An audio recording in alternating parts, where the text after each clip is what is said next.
64, 65. There it is, the words primitive and naive, written not derogatorily but in praise. There is the cri decur, which performs the same function as stamping the foot vigorously. There is the reduction of peace, etc. to a moral issue only. Behind the cry "this is wrong," is an ideological vacuum, for as soon as you try to examine why it is wrong, or how you know this is wrong but not that, and above all how you choose among the various things to do without making it right, you get into ideology, that is, more general ideas about social action and program. And then at bottom you have only old ideological tracks to follow to the left, because the new radicals have not developed any new ones and do not want to. Politics abhors an ideological vacuum. The new radical knows, just knows, that racial discrimination is wrong because he has already absorbed and internalized this consensus idea from his milieu. Just as people who don't believe in theories merely mean that they accept the current theories of the status quo without examination and uncritically, so also the new radical ideological vacuum is inevitably filled with an unexamined content. This turning of a blind eye to the need of thinking through one's ideas about social action and program, however, is not simply a defect to be decried, though I am willing to decry it. That is the easiest thing to do about it. The harder thing is to understand why it has nevertheless been a necessary link in the road to social activism for a whole stratum of youth. It has gotten them over the ideological hang-up. And what was that? As example, let us take a not uncommon case, that of the boy or girl growing up with parents who were among the 2 million or more who passed through the communist movement or its periphery in the last decades. We are talking of those who passed through and out, either disillusioned with its prospects in this country, or indeed merely clubbed into apathy and withdrawal by the anti-communist witch hunt, but who still retain their self-identification with progressive issues. Growing up in this household means absorbing indiscriminately references to Russia and to desegregation, to the party and the unions, to the socialist world and to social justice for the poor, a package deal of internalized attitudes which demands to be sorted out later. Now then, does one have to wait to think one's way clearly through this ideological maze before being able to act on anything? Do you have to be clear about Russia, the party, and the socialist world, and who is, before you can do something about desegregation or social justice or the poor? This is the ideological hang-up. Why can't you just cut through all the bramble and say, I don't know about all that ideology jazz, but this pointing is wrong, it must stop. For this you need especially an issue that can be adequately expounded by pointing, on the basis of a given internalization, and for this generation the civil rights struggle of the Negro is such an issue. You don't need much of an ideology to feel deeply about it. Something can be done about it immediately, without any long-term program or perspective, and even without organization by individual action. Its solution can be cut up into innumerable small solutions, indefinitely divisible down to getting a job for one Negro. So well fitted is this issue to a primitive, moral ideology that the Rossman article even admitted. Civil rights forms the main thread of new radical activity. So far new radical activity has had no effect on other issues, perhaps it can't, and the new radicals keep turning to the civil rights issue for reassurance. Indeed, this is the only issue on which new radical activity has had a measurably positive effect. This is an exaggeration, to be sure, but it highlights why so much of the new radical current arises where the civil rights storm hits student shores. 3. If these primitive and naive non-ideological radicals were really as devoid of ideas, ideology, as they often think they are, they would not be a distinct current, even an amorphous one. They like to call their differentness a matter of style, a word which is very new left because it suggests without denoting, a literary style more often associated with poetry than politics.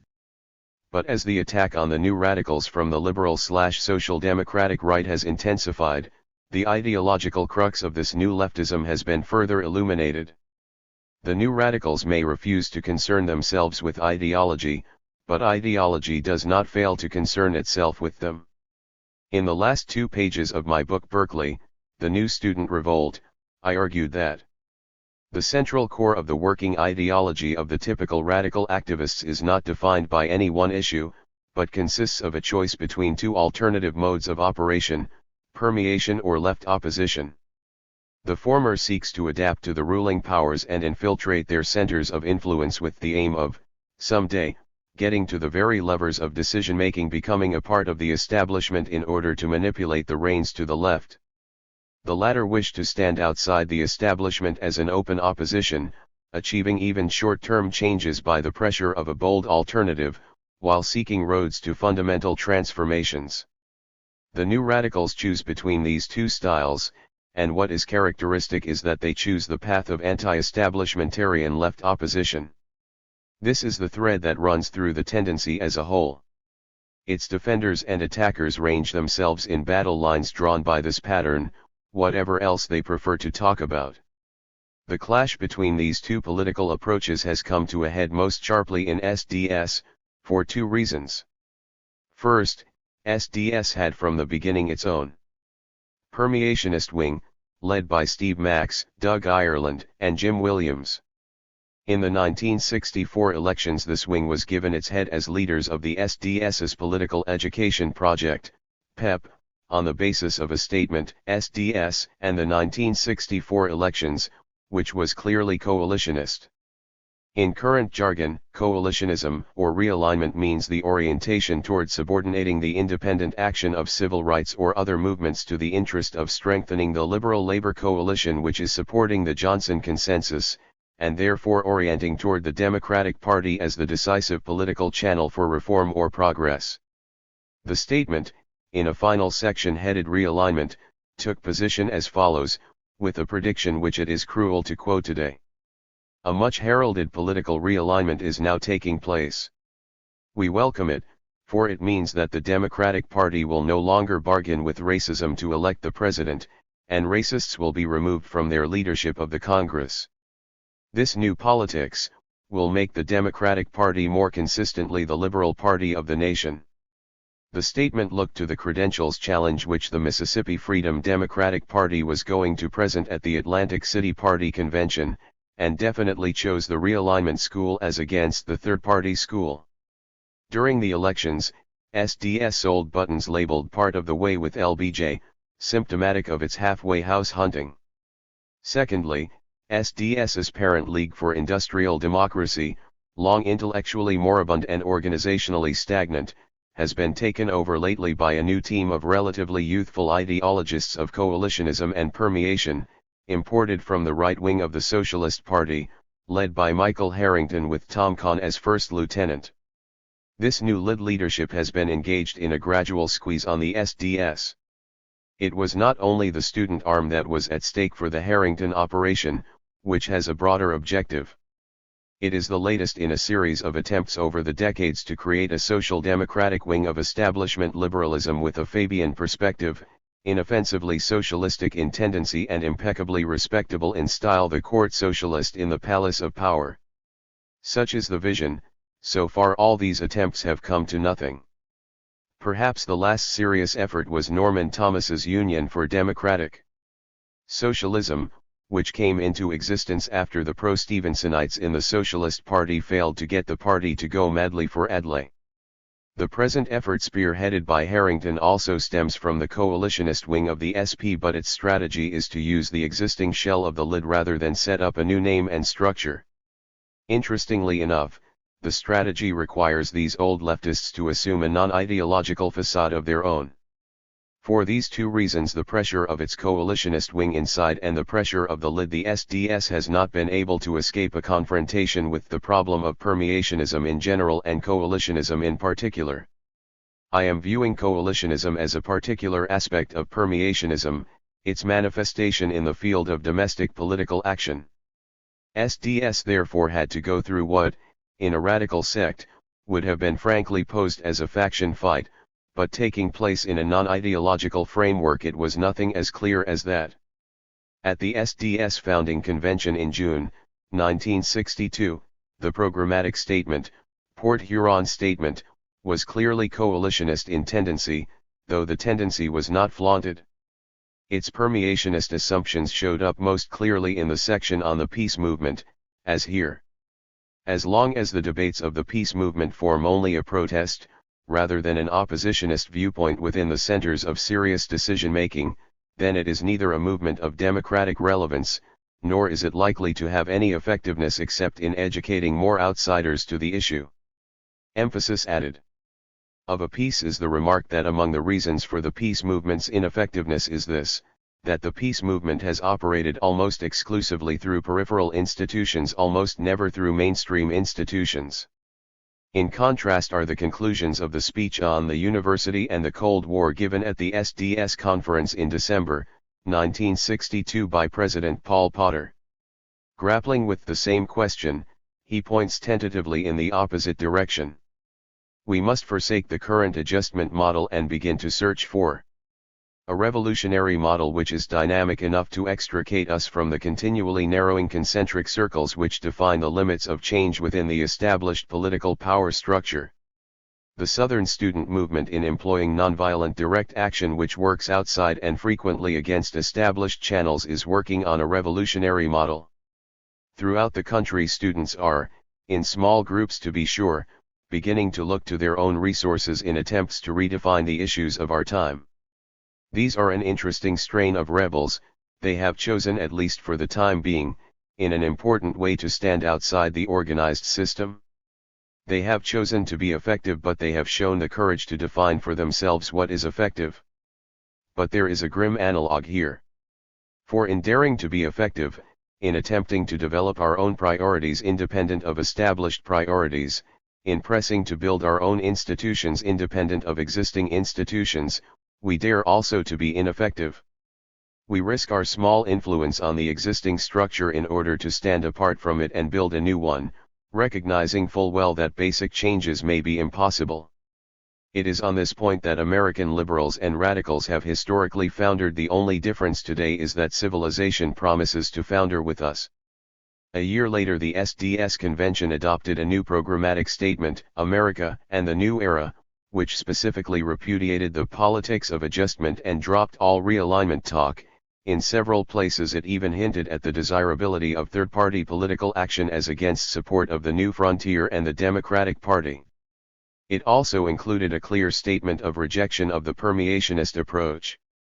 It is becoming evident that the hope for real reform lies not in alliances with established power, but with recreation of a popular left opposition, an opposition that expresses anger when it is called for, not mild disagreement.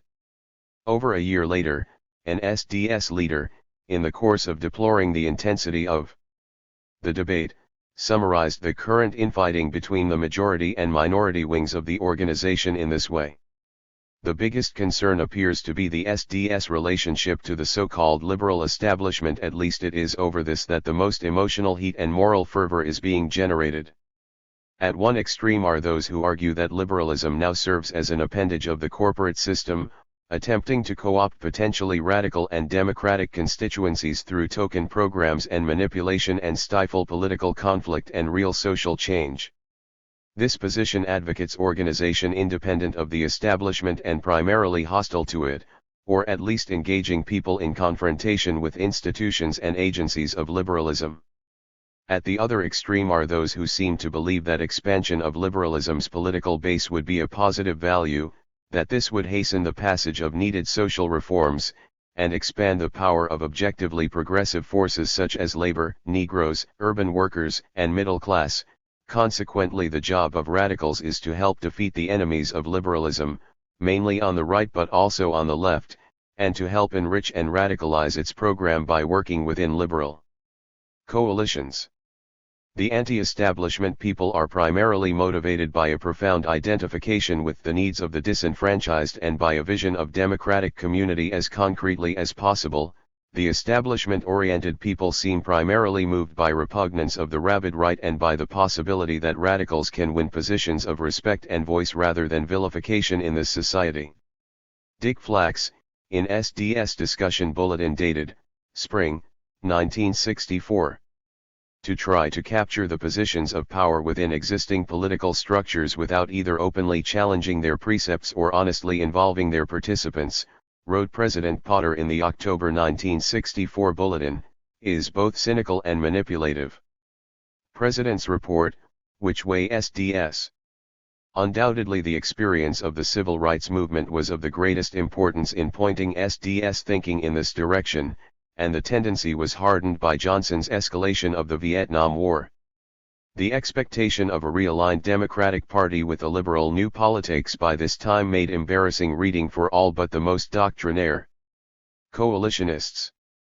The widening of the SDS's break with the Johnson Consensus and its coalition came particularly with two events: the April March on Washington against the dirty war in Vietnam, and the capitulation of the coalitionists on the Mississippi Free Democratic Party challenge to the Democratic Party convention in Atlantic City.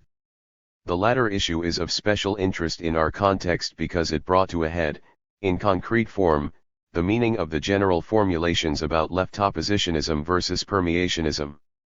Nat Hentoff is quite right in asserting that the MFDP's rejection of the proposed compromise, a compromise which quashed MFDP's claims and gave it instead some token consolation prizes, will be seen in retrospect to have been one of the watersheds of the new radicalism. It was a watershed in the ideological clarification of the new radicals because it forced them to make a basic choice which ideological considerations alone would never have pushed them into. The nature of the choice can be examined via the uncharacteristically obtuse rejoinder made by Harrington to Hentoff, Partisan Review, Summer 1965. If the MFDP had flatly stayed away from the Democratic Party convention and even called on people to leave that party and join in independent political action against both major parties, says Harrington, then this would have been a defensible tactic though mistaken.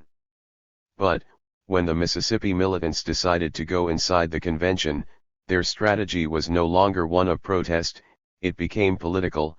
Once the decision was made to organize as a Democratic Party which would support the convention's candidate, if only to get a hearing, the movement had to ally with labor, liberal, and reform forces. Thus, the basic question was, how far would the movement be able to move its meliorist allies? For Harrington there was an irrevocable and irreversible decision to work inside the walls of the Democratic Party. But such decisions are not irreversible. It is quite possible that the Mississippi militants set out to go inside the convention without examining in advance the full meaning of all possible outcomes, in the fashion which Harrington's political training had happily accustomed him. They may even have set out bravely to reform the Democratic Party, as have so many others. But the reality which confronted them shoved them brutally against the following realization: to continue to pursue this inter-party course effectively meant in practice to subordinate their independent militancy to the party's power structure, as mediated through the labor-liberal reform coalition which functioned as the antechamber to the hearing room. Harrington is apparently arguing that the Mississippi militants should have thought it all through to the bitter end, in advance, and then chosen one path or the other from the beginning. This is an extraordinarily ultimatistic approach to the self-clarification of a real movement. It is on the contrary characteristic of a grassroots movement that it learns its political theses not by writing them but by acting them out, sometimes with costly experiences. The basic question was not how far would the movement be able to move its meliorist allies from within a coalition with these allies, a coalition in which the movement as a minority was a tamed captive, but rather, how best to move these allies and the whole establishment political apparatus from a position of leverage outside the whole structure as a left opposition to it, as a constant threat to it, rather than a prisoner of it. I am not now arguing this point but only pointing to the nature of the alternative, which does not clearly exist for Harrington. What the MFDP compromise issue did for the new radicals, then, was to illuminate the nature of the big choice in political approach: permeationism versus left opposition. This is what makes the question of for or against the MFDP compromise a litmus paper test of radical types. The new radical type can effectively be defined as one which, on a non-ideological basis, rejects the permeationist approach to the power structure, and moves in the direction of left opposition to it from below. 4. In spite of the quotations I have given from SDS literature, which show a consciousness of the great divide in politics, I do not claim that what I have described is the conscious special ideology of the non-ideological radicals. I should be glad to discover that it is so more rather than less, but I am presently arguing only that it is the underlying content of the new radicals' tendency, and also the crux of the attacks that have been made upon it by its social democratic critics. The two most virulent attacks have come from emplacements close to the LID leadership, both notable for two things: their open display of ill temper, and their explicit exhibition of coalitionism as the essential political objection to the new radicals. In their own way, therefore, they confirm the picture. One was by Tom Kahn, the new administrative secretary of the LID, and, at 26, the youth movement of the Harrington team. His article, Pop Journalism and Myths of the New Left, was carried by New America, formerly the organ of the Socialist Party but in practice edited as the faction bulletin of its coalitionist right wing. It is an explicit broadside against the SDS, in a tone of bitterness which, from the pen of an official of the parent organization writing in a presumably outside journal, would have been mystifying except as prefiguring the break between the two organizations which actually came a few months later. In the article, Kahn forthrightly states the coalitionist credo.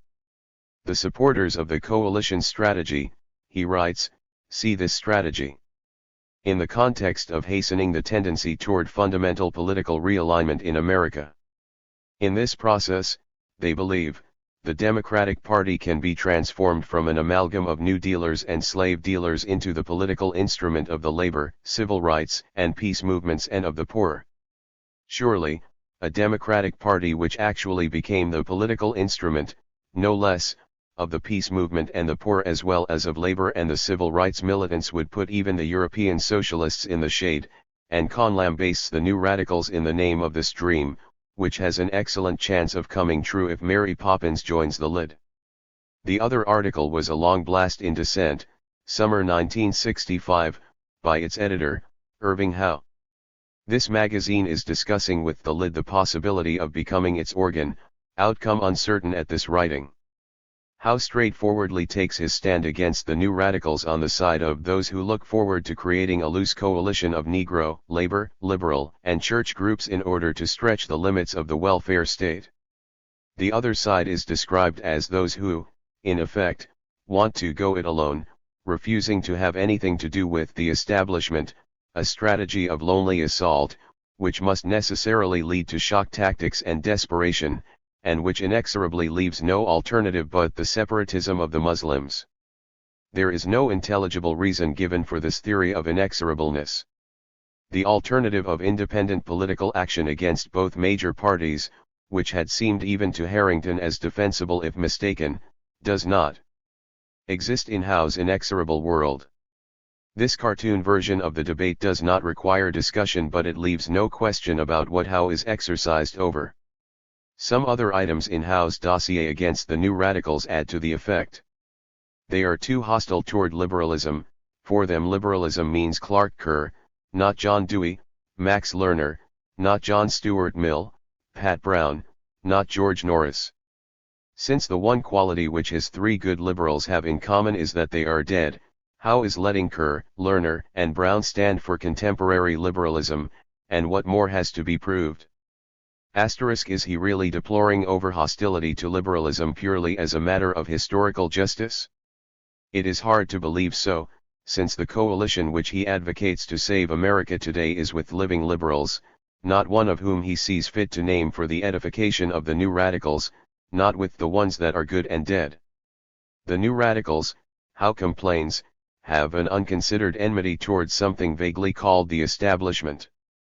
He heavily derides the use of this term, and finds no definite meaning in it.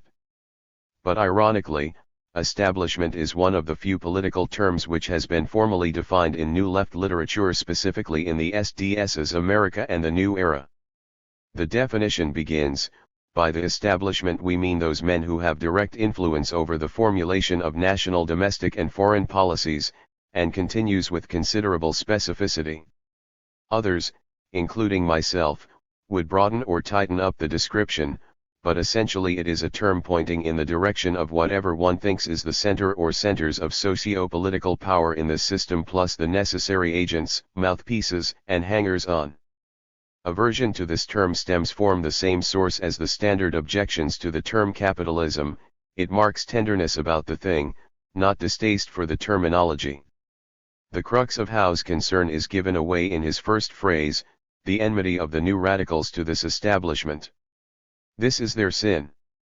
The New Radicals, Howe writes, have an equally unreflective belief in the decline of the West, unaware that this belief is frequently held by reactionaries.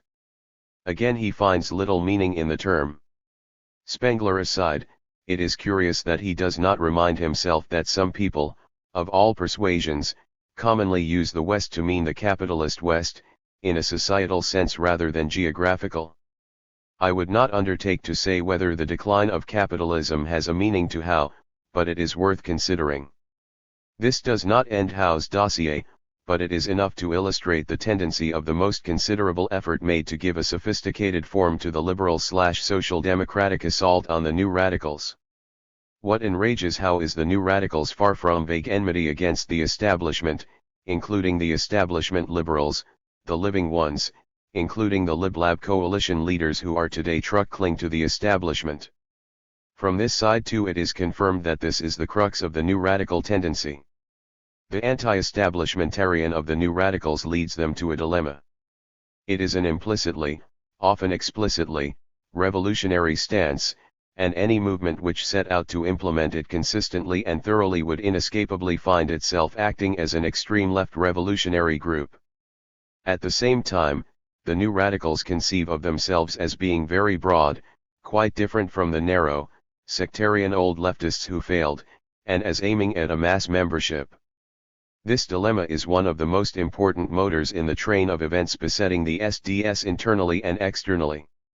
The contradiction is, I imagine, much less severe for SNCC, which is operating in a sort of revolutionary situation, that of the Negroes in the South. The contradiction did not have to be faced by the Berkeley FSM simply because it went out of existence.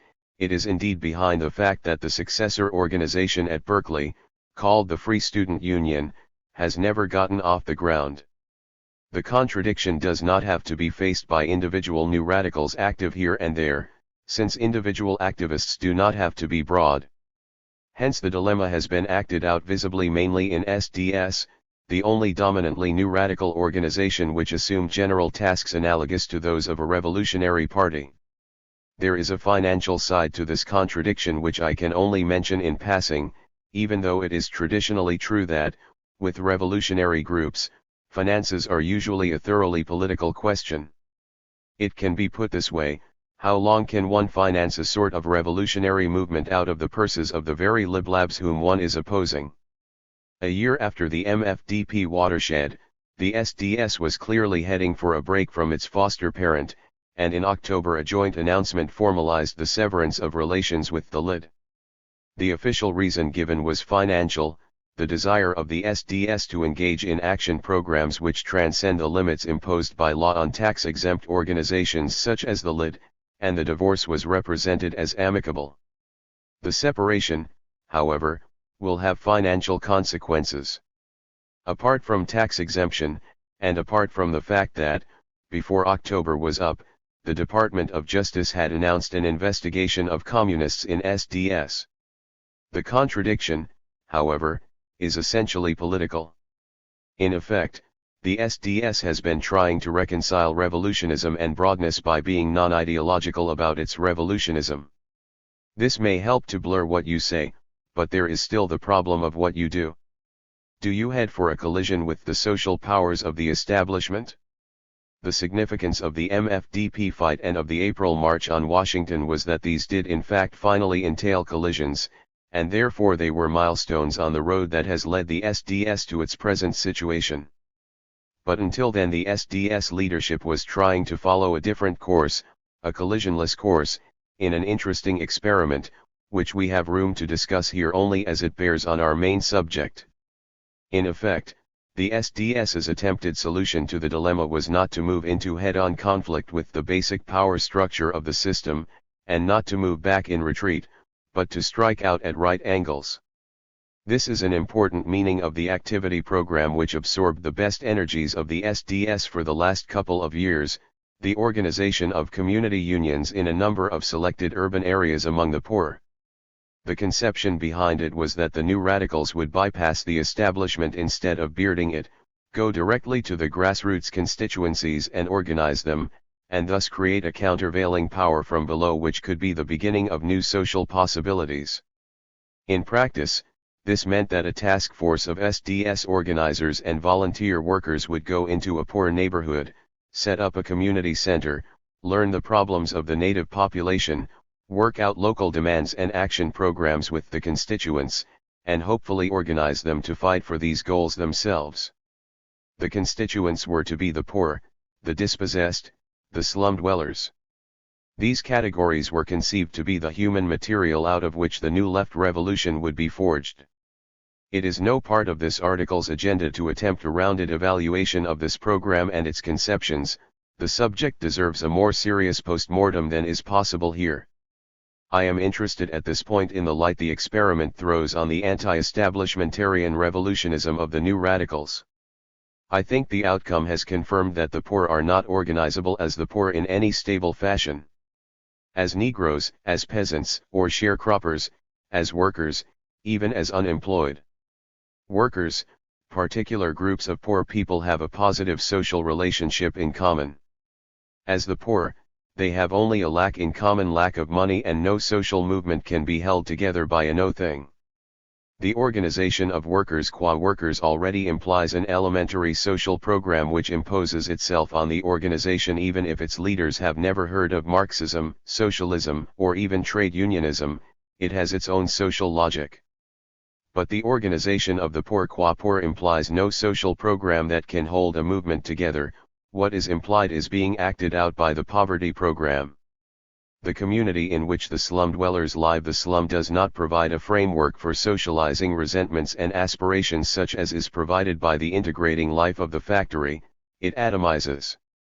The theory was that a social force was going to be forged outside the establishment, but the reality was the SDS organizers found themselves engaged in sewer socialism, Salvation Army type uplift, missionary work to the benighted, etc. The ideology of community unions is often associated with conscious rejection of another type of grassroots constituency, organized workers.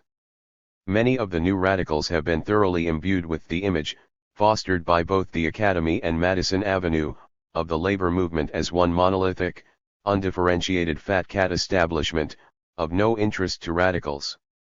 They think of organized workers solely in terms of their leadership, i.e., they find themselves thinking just as bureaucratically as the leaders they reject. The concept of grassroots work, which exists in the revolutionary socialist tradition of entering the factories, organized or unorganized, as rank and file workers, and organizing and educating inside and outside of the union on a shop basis, is a concept which is entirely alien to the radicals. Moreover, there is a disturbing relationship between two class attitudes which crop up frequently in SDS discussions. On the one hand, SDS is a very middle-class conscious movement. On the other hand, these self-consciously middle-class elements think of themselves as going to the people, by which they mean, going to the unorganized slum proles and poor, but not to the organized workers. The analogy, only an analogy that imposes itself on me, is that of Mao Zedong's elite party deciding to bypass the city proletariat in favor of going to the peasants who, precisely in the Marxist view which Mao is supposed to accept, constitute a class historically susceptible to being led from outside and above but incapable of effective political self-organization. For the Marxists this was a reason for orienting toward the city proletariat. For the bureaucratic collectivists, this is a reason for orienting toward that class of the poor who can be ridden most easily.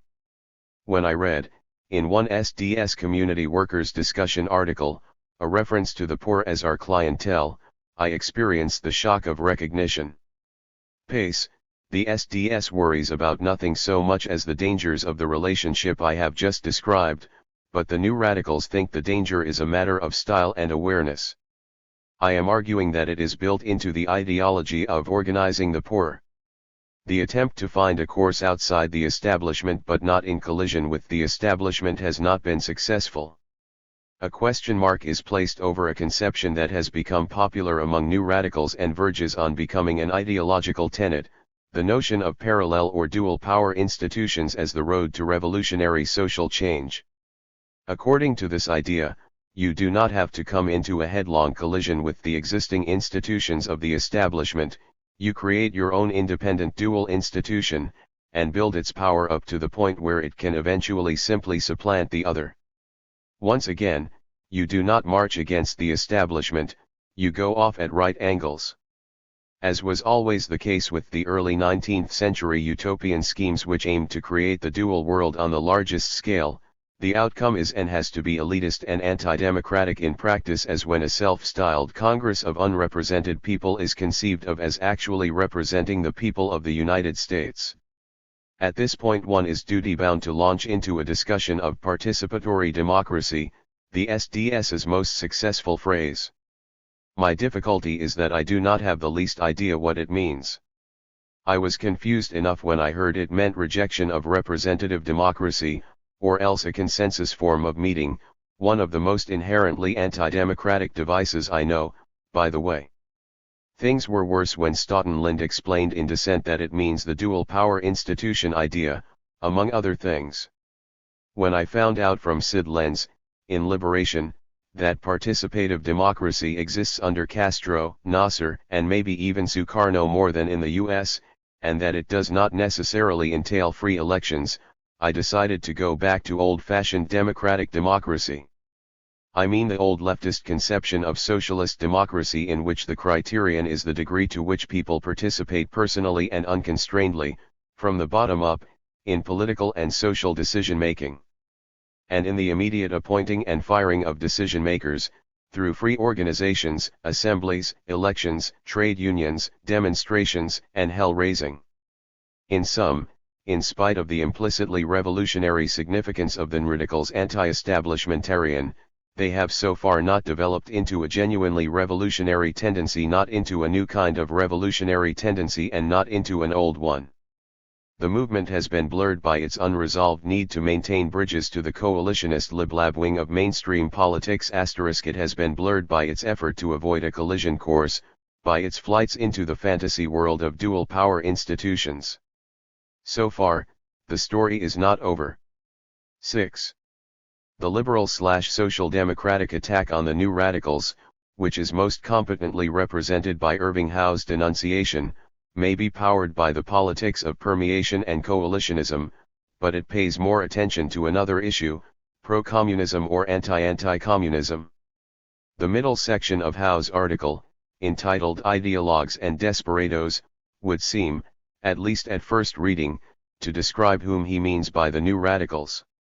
It presents cogent polemics against the following political types and no others: 1. The remains of Stalinism, comprising the Communist Party, National Guardian supporters, and CP dropouts who still function on behalf of the party's heritage. 2. On the far left, a scatter of groups, not specified, who still believe in Marxism-Leninism. 3. Authoritarian leftists, like Isaac Deutscher and Paul Sweezy, who are the true intellectual progenitors of at least part of the new leftism, and who are, of course, pro-Soviet or Maoist. 4. Black nationalists from Malcolm X and the Muslims to Leroy Jones, including kamikaze Negro militants resembling the late 19th century Russian terrorists. 5. Another category of white desperados of whom we are told only that one of their central battle cries is alienation, and that in effect Howe has already described this group in the previous points. Now, what is the relation of these political types to the subject of the article, the new radicals? Are these the new radicals? Or most of them? Howe doesn't say so, and it would be risky to accuse him of believing it, since the first three categories are obviously old leftist, and black nationalism a la Malcolm, Muslims, or Jones is not too common among the new radicals. Also, there are phrases tucked into the article which, properly interpreted, may mean that it is all about a segment of new leftists, in which case one is never told who represents the body, and there is also a section which says flatly that the new leftists feel little attachment to Russia. No, there is no linkage made between this section and the subject of the article, it is just there. How could just as well have similarly included a section on narcotics, pornography, juvenile delinquency, bad modern poetry, anarcho-syndicalism, Zen existentialism, and other ideologies and desperations, as long as he remained equally discreet in relating them to the new radicals? It reminds me of nothing so much as the sometime method used by Clark Kerr of asserting that there were some Maoists and Castroites in the FSM, an irrefutable fact, and innocently allowing the public to infer that the FSM's complexion was thus described. With enemies like how, do the pro-communists need any friends to evoke sympathy from new leftists? It is the odor of decayed radicalism which gives its characteristic effluvium to the anti-communist pitches of men like Howe, Sidney Hook, Tom Kahn, Bob Pickus, et al. Literally since they learned to read, the radical students have been reading and hearing anti-communist harangues from their elders, from all quarters. They may have discovered the very existence of terms like communism and anti-communism only in the midst of the McCarthyite period.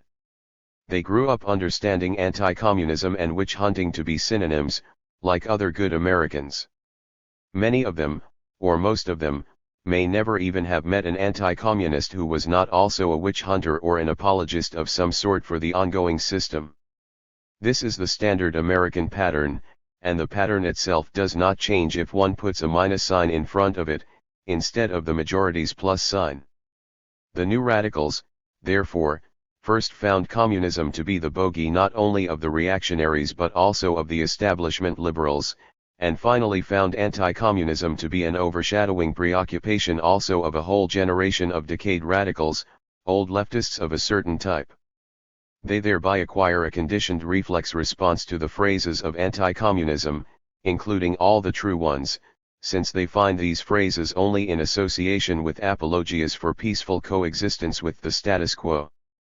Secondly, these new radicals, I am assuming they are under 30 and were not politically conscious before the beginning of the Cold War, have never known the communists except as enemies or rather targets and victims of the establishment authorities. In this respect, for example, I am painfully conscious of the enormous gap between my own experience and theirs. Except for the tag end of the Stalinist third period on which I came in, 1932 to 34, but certainly from 1935 on, my own generation of revolutionary socialists learned to know the communists as the worst anti-militant finks in the field. This was during the Popular Front period of the latter 30s, when the communists were busily holding out the hand of friendship to the NOM and denouncing Norman Thomas as a sectarian Trotskyite and ultra-left adventurist. At this time the student movement of the 30s was gutted and turned into a pink tea party. For the theory and practice of permeation and coalitionism, there is no worked-out course comparable to the writings of Earl Browder. They could be, and maybe are, a textbook for Harrington today. The Hitler-Stalin pact interlude, brief as it was, did not change this much, since the newfound militancy was too transparent after Molotov announced that fascism was a matter of taste. Then for the rest of the Second World War, the Communist Party went all out as a counterinsurgency corps in the labor movement, Negro movement, and elsewhere, more vicious than the FBI, and as a witch-hunting organization of considerable punitive power in comparison with which the present Saurian-minded HUAC is a lollipop. The current identification of communists with far left is nothing but a Cold War cliché. But this is now history, and the new radicals are standard American enough to be indifferent to the historical view, which is inseparable from a theoretical and ideological view. History is the voice of somebody older preaching at them, a new version of the famous Ford aphorism that history is bunk. They prefer to make their own mistakes, that is, they prefer to repeat the mistakes of primitive radicals in the past, as they must, since they don't know what they were and don't want to find out, under the impression this course is new. Then there is another conditioning influence. Since 1953, when our present new radicals were teenagers, the standard American press, punditry, and professionate have made it an article of faith that the Soviet regime is in the process of liberalizing, in fact converging toward our own way of life. If Clark Kerr can write a book with this thesis, it cannot be too monstrous for new radicals to absorb the same outlook with a somewhat different emphasis. Still another influence, since the end of the war and the beginning of the irrepressible wave of national liberation revolutions all over the world, the standard American version, this time with the right wing rather than a liberal cast, has been that these revolutions have mostly been controlled, tainted, or permeated by the communists. Where U.S. interests were deeply embroiled, even liberals went for this, as in the case of Guatemala, where social democratic liberals like Robert Alexander and ex-Stalinist liberals like Max Lerner accepted the anti-communist justification for the American-sponsored overthrow of the Arbenz regime. As with our other cases, this identification spreads its poison both ways. For the standard Americans, this taints the liberation revolutions with communism. For the standard Americans turned inside out, it ennobles communism with the glory of the liberation movements.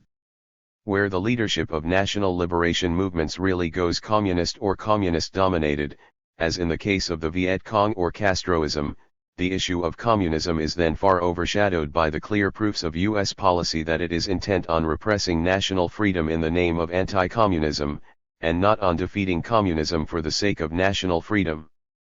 For all of these reasons, it is not easy for a non-ideological radical to perform the far from simple feat of combining enmity to the American establishment with enmity to the enemy of this enemy.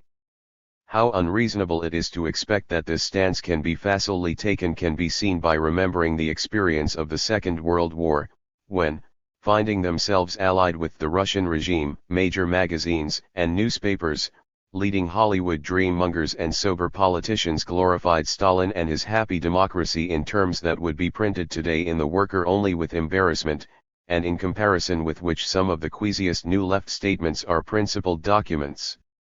But only in comparison. For all the reasons given here and perhaps some others, there is a very strong tendency among the new radicals to cop out on the question of communism. This tendency was written down most bluntly and crudely in a recent joint statement by Tom Hayden and Stoughton Lind in Studies on the Left. We refuse to be anti-communist. We insist that the term has lost all the specific content it once had.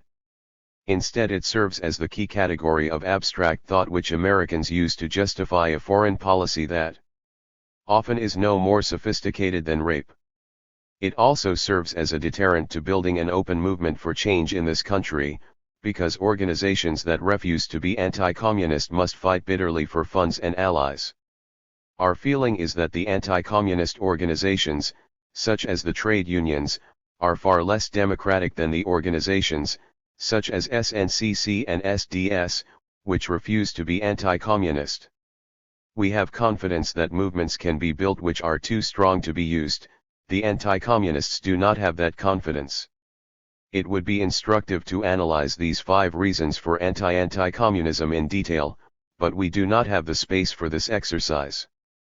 Briefly, what stands out in this statement, from the viewpoint of new radicals, is that it is extraordinarily immoral and intellectually non-responsive. 3 short years ago, the Port Huron statement on which SDS was founded included a section on anti-communism which vigorously attacked the role of the unreasoning anti-communism which permeates America and even many liberals and socialists, takes on the character of paranoia, perverts democracy, etc. Clearly it did not mince words in rejecting this anti-communism. At the same time, it found it possible to state its own view on communism, right in this context. As Democrats we are in basic opposition to the communist system. The Soviet Union, as a system, rests on the total suppression of organized opposition, as well as a vision of the future in the name of which much human life has been sacrificed, and numerous small and large denials of human dignity rationalized. The Communist Party has equated falsely the triumph of true socialism with centralized bureaucracy. The Soviet state lacks independent labor organizations and other liberties we consider basic. And despite certain reforms, the system remains almost totally divorced from the image officially promulgated by the party. Communist parties throughout the rest of the world are generally undemocratic in internal structure and mode of action. Moreover, in most cases they have subordinated radical programs to requirements of Soviet foreign policy. The communist movement has failed, in every sense, to achieve its stated intentions of leading a worldwide movement for human emancipation. This passage did not say everything that should be said about communism, nor did it try to, but it was enough for the purpose. It stated why radicals had to reject communism in their own way, for their own reasons, and in the name of their own vision of a better society, that is, why they had to be anti-communist. Has this statement lost all the specific content it once had? Is it the term that has lost this content, or is it rather Hayden and Lind who have lost something? What is now wrong with the content of this passage? When this rejection of communism appeared in the context of the Port Huron Statement's attack on American anti-communism, did it serve to justify a foreign policy no more sophisticated than rape? Was SDS less democratic then than it is now because of it? Hayden and Lind's field of vision includes only one fact: the use of anti-communist tirades as a weapon against America's Cold War rival. But in every war and in every pre-war propaganda barrage, the establishment always tries to pose as the defender of good and the enemy of evil, and there usually is an evil around to serve the purpose. In the First World War, it was Prussian militarism and Kaiserism, which was a reality. Did the Haydens and Linds of 1917 proclaim indignantly that they refused to be anti-militarist because a hypocritical government was using anti-militarism to justify rape? On the contrary, Jean Debs went to prison for his anti-war activity while proclaiming quite accurately that he was far more hostile to Prussian militarism than Morgan's government ever could be, and solidarized himself with the revolutionary German enemies of Prussianism like Karl Liebknecht. There was a peace movement in America in 1939–42, which faced the fact that the government was heading into the Second World War under the slogan of anti-fascism.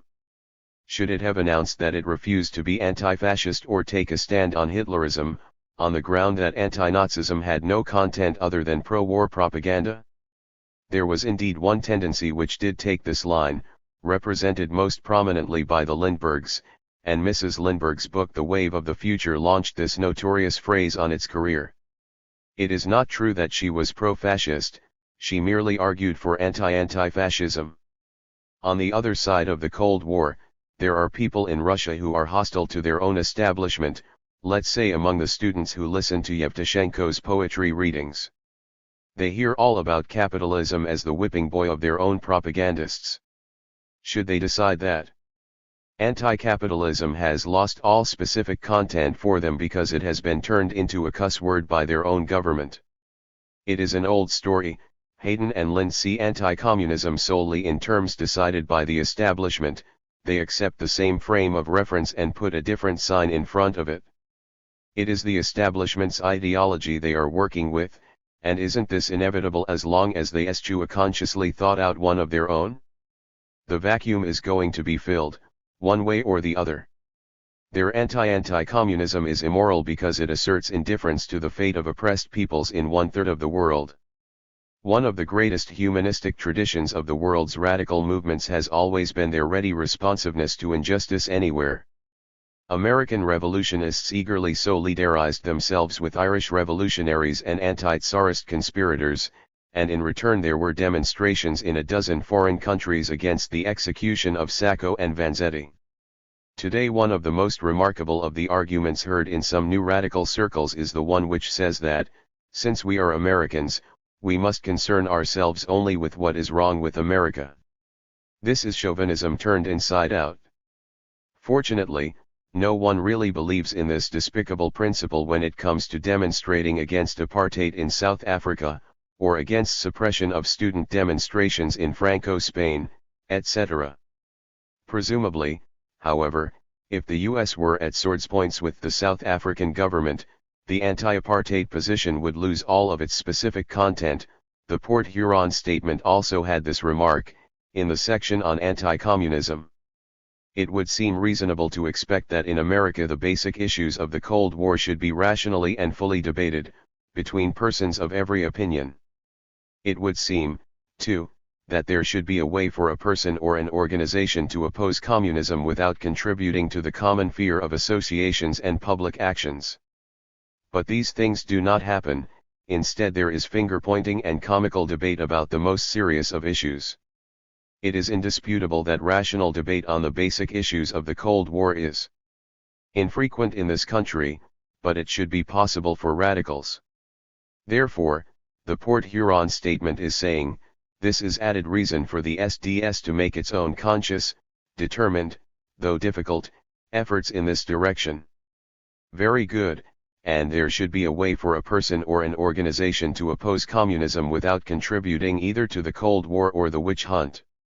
On one side of the coin is the paranoid view that communism is a great danger in the US today.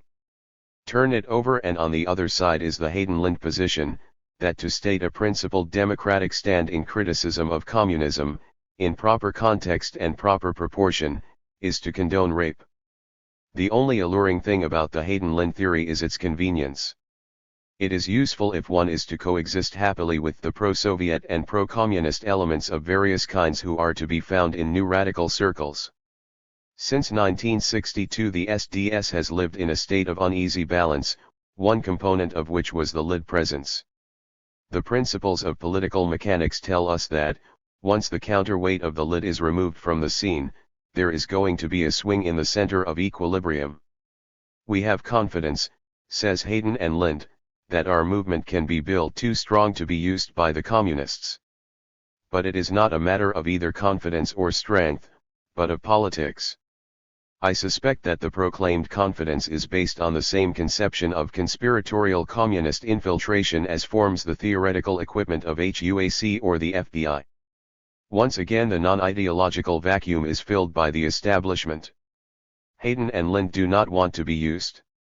Do they imagine that the devilish communists, if the SDS were not too strong, would have them passing manifestos for a Soviet America or sending greetings to the various communist fronts? I mean the ones that Hayden and Lind know to be fronts as well as I are not doing that either.